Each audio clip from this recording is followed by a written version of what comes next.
Hi, I'm Deborah Hamlin, CEO of the Irrigation Association, and I have the pleasure of being here today to celebrate Hunter's 40th anniversary. The Irrigation Association and Hunter Industries have had a long time partnership over the last 40 years, and I know this will continue well into the future. And today, part of that celebration is getting to know Greg Hunter, the president of Hunter Industries, and a little bit about his company and his vision. And one of the things that Hunter did was reached out to the participants in the Hunter Coins platform and asked some questions. So I get to ask some of those questions of Greg today, put him on the hot seat, and I'm going to start right in with that. So, Greg, I'm going to start with tell us a little bit about yourself. Tim McCotter from Virginia asked you, how did your career in the irrigation industry begin? Well, yeah, so Hunter Industries is 40 years old today. And when Hunter Industries wasn't quite one, in the summer, it was founded in November of 1981. And the following summer, I actually spent the summer with my grandparents. My parents were still living in Colorado. It was before my parents moved out and my father joined Hunter Industries. But my uncle and my grandfather were busy trying to get the first product off the ground. I got to visit the factory and I got to assemble what was a Series 75 rotor at the time, which evolved into the PGP on the original carousel before the carousel actually had power and worked. So you had to walk from station to station to assemble a sprinkler, and sprinklers weren't quite ready. They didn't really work yet, but we had very much prototype phases. But I was very fascinated with both the sprinkler itself and how it went together, but also the machinery, the equipment that was used to make the sprinklers, and the molds and the molding machines and the tools that were used to make the molds. So it was, just very interested in the whole process, and I remained that way for a long time. And then when I was in high school, I did a summer internship with the automation team and worked on one of our very first pieces of automation equipment that assembled our early spray products. And then in college, I studied engineering. I knew that I wanted to get involved in that side of that. I was, big shoes to fill with my grandfather, but his ability to design things and design products and do all that was very, interesting to me. So I wanted to learn as much as I could about that. And then I joined Hunter as a mechanical engineer and did that for several years. And then, as seems to happen at Hunter, people who aren't great engineers move to marketing. And I became a marketer and really enjoyed that. Being on the product side of marketing, which is, I think, really good because I was very, the engineering background did help with understanding sort of the background, how products were made, how they're put together, what the challenges are. But to be on the product side of marketing was good. And then became, actually I had a stint go back, I was in IT in between that for several years, and then became VP of marketing and COO and eventually CEO. That's a long career focused in. It seems like it, yeah. It's kind of, it's been 20 years employment, but I feel like I've been around for 40 years because I have. Yeah, I think that happens in a family business. You were training before you knew you were training. Yeah, maybe. So, a couple of questions here. There's a lot of great questions, and I need to choose the best ones. Ed Hunter, you mentioned your grandfather, right? This is a question from Jay Hughes from South Carolina. What new innovations do you think that Ed Hunter would be most surprised by today? I think there's no question that he would be surprised by the control. He spent a, sort of, his career was spent in injection molding plastics before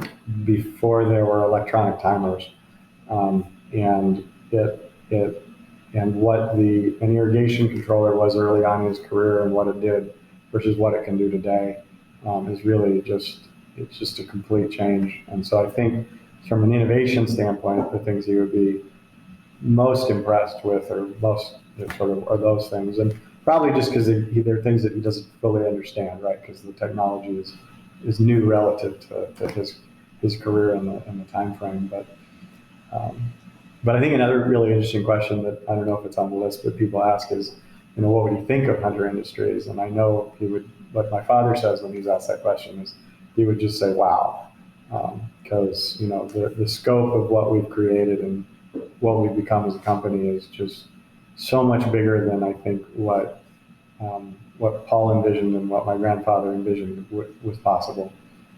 So it's just the things that have happened over the last 40 years and the growth we've had have been just amazing, and they're built on a lot of different things. Yeah, I think they would be very proud. It's a great family business. This question is for Adam Altop from Oregon. If you could go back 10 years in time, what would you tell yourself in regard to the future of irrigation?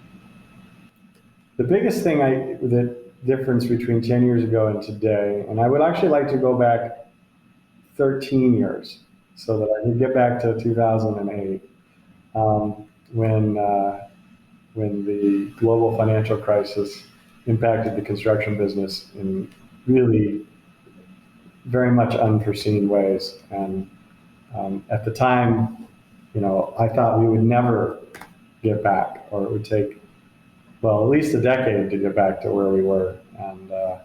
And we're well past that point at this point. And it was a really tough several years, and it was some slow growth after that. But we got through it. But I think, technologically, which I think is what the question's asking, is I think 10 years ago, there was the writing on the wall that the internet would become part of the way that we control irrigation controllers, and I would probably tell myself to take that a little more seriously than we did 10 years ago. So your company is very involved in sustainability. And one question from Aaron Ganaway from Washington, the state of Washington, says, what would you say has been the greatest challenge that Hunter has had to overcome in regards to water conservation? Yeah, so from the very beginning, our original product, the Series 75, which again became the PGP, has been a product that was designed around water conservation with its different nozzles and then set up so that you can generate match precip installations and conserve water. So the challenge as a company is about making systems that are efficient and easy to install, and then also controllers that are easy to use and things that make adjustments. Because the biggest challenges in water conservation are installation and management. And so on the installation side, the best thing we can do is educate contractors on how to properly do things, or designers, and do everything we can to educate them, but then also to make products that are simple to use and will conserve water. They're hard to mess up, if you will. That get match precip things, products like the MP Rotator, they work really well. And then on the controller side, is making controllers that do a scheduling adjustment automatically based on current or predicted weather conditions and things like that really help people on the management side. But it's really a combination of innovation and training and being active in that is the best thing we can do for water conservation and really what we do. But it's always been the biggest challenge, because on the when something's not properly cared for, maintained, or installed, it ends up wasting water. Right, exactly. That's a challenge the whole entire industry has. I think you guys are doing a great job at addressing it. So let's see if we'll go back to talking about the future and the challenges with obviously during the pandemic. What has been the most challenging aspect of running a successful business during this time? And that question came from Brant Olson from Colorado. Yeah, so the hardest thing about running Hunter Industries during COVID has been the unpredictability. One of the things I shared with our employees in the recent all-employee communication was that every single prediction I've made since the beginning of COVID has turned out to be wrong. And from the very beginning, initially, I was concerned about demand, and then that went away. I mean, I was also concerned that we were going to be completely shut down by the state of California and not allowed to run our factories, and that didn't happen. But then it did happen in Mexico, which I wasn't expecting.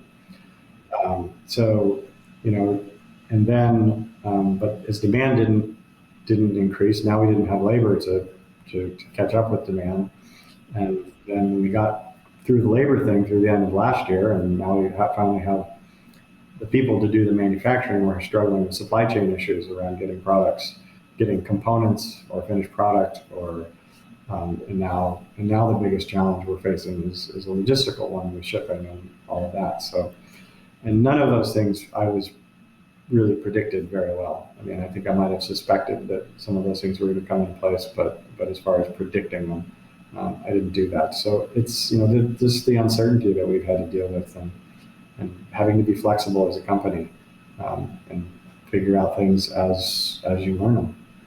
I've said this whole year, everything's an experiment. We're trying things, but you're not really sure, and it's still uncertain.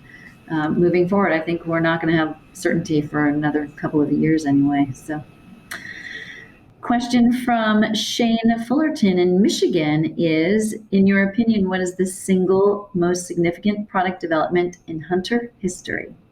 Yeah, well, in the Hunter history, it's the PGP rotor, which was the product that started out as a Series 75, but evolved into the PGP, and it's the product that we had success with early on, and it was our only product for many years.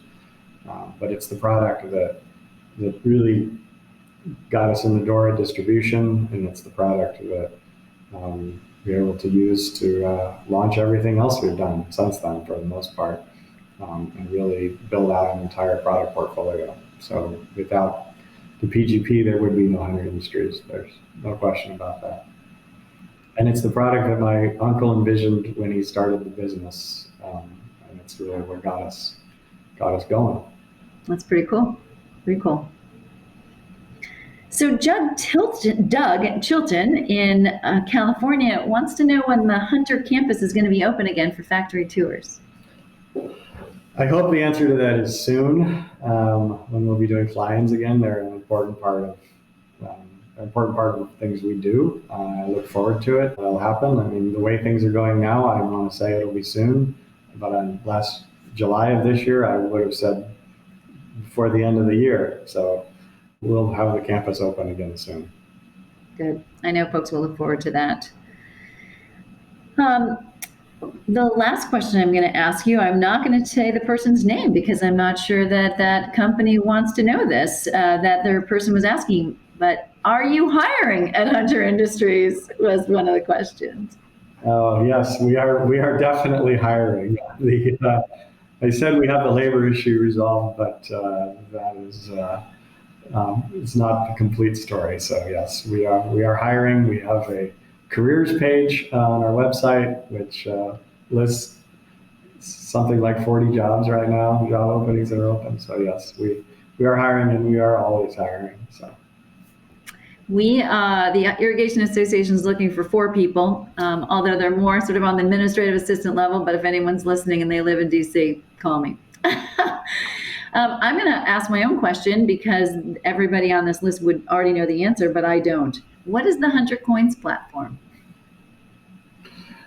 It's a promotional platform that we're using to do customer engagement, to reward reward customers for doing trainings, things like that. It's primarily a way to allow people to get rewards for interacting with Hunter in a way that helps their education. We have I think we just released a program that's sort of a basics of irrigation technology installation that if people are on the Coins platform, they can take that and they get certain coins, and then they can turn in those coins to get hats or shirts, or they can give them to charity, or there's a bunch of different things they can do with them. But it's a way to give somebody a reward for engaging with Hunter in some way.